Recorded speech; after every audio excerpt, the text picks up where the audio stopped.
नमस्कार शेतकरी मित्रांनो, किसान मित्र यूट्यूब चॅनलवरती आपल्या सर्वांचं सहर्ष स्वागत आहे.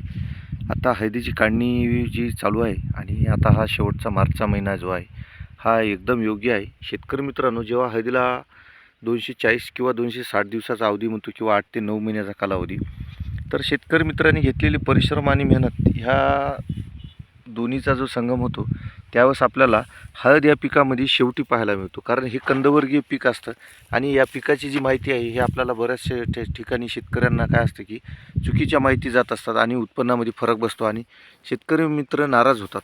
तर शेतकरी मित्रांनो, आता जे केलेले व्यवस्थापन आणि जे मार्गदर्शन आहे वारकड कृषी सेवा केंद्र यांच्या माध्यमातून आपल्या शेतकरी मित्रांनी केलेलं आहे.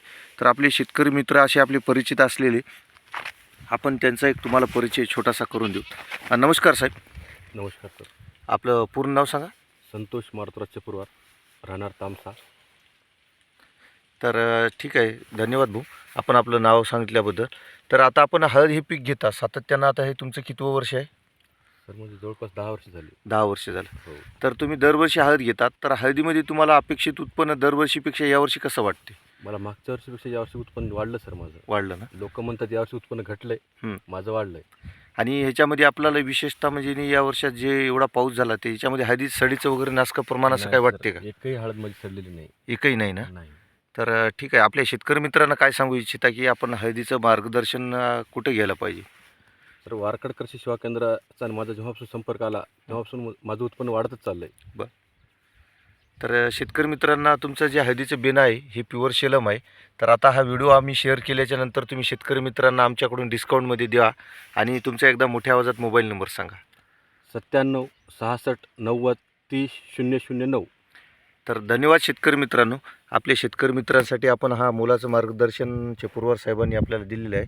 तर आपल्याला यांचं जे म्हणणं आहे की बुवा हळदीला सडीचं आणि नासकं प्रमाण नाही आहे. आणि शेतकरी मित्रांनो, आता याच्यामध्ये पाहू शकता की अशी निवडक हळद म्हणून काही हे नाही. याच्यामध्ये पूर्ण परिपूर्ण शेंगा जर पाहायला गेलं तर हा त्यांचा जो ढग आहे ह्याच्यामध्ये पूर्ण आपल्याला शेंगा ह्या मोठ्या मोठ्या दिसत आहेत. आणि हा बाजूलाच बंडा जो आपला जेटगड्डा म्हणतो याचं पण आपण दाखवतो की हे जेटगड्डा पण यांचा पण चांगला स्ट्रॉंग निभावलेला आहे. तर ह्याच्यामध्ये छोटा पण काही बंडा असतो जो साईडचा अंगठा गड्डा असतो. तर शेतकरी मित्रांनो, ह्याची पण काळजी घ्या आणि ह्याचं पण उत्पन्न तुम्हाला जास्त होतं. आणि शेतकरी मित्रांनो, हळदीला बेणे निवडण्याची जी प्रक्रिया प्रोसिजर आहे किंवा आपण जे कुठल्या पद्धतीचं घ्यायचं, तर साधारणतः मी शेतकरी मित्रांनो आपल्या बोटाच्या साईजचं घ्यायचं. 2 ते 3 इंचाचं बेणं आपण घ्यायचं. जे ज्या पद्धतीनं आता आपण पाहतो की अशा पद्धतीचं हे बेणं काढायचं आहे. तर ह्यातला हा जो डोळा आहे छोटा, हा डोळा ठेवायचा नाही, हा काढून टाकायचा. आणि शेतकरी मित्रांनो, ह्याच्यातला जो काय असतो की पाणी ज्यावेळेस मुरतं त्यावेळेस याच्यात ही जी साईडचे डोळे असतात हे डोळ्यापैकी एक डोळा याच्यातली उगवण शक्ती होत असते.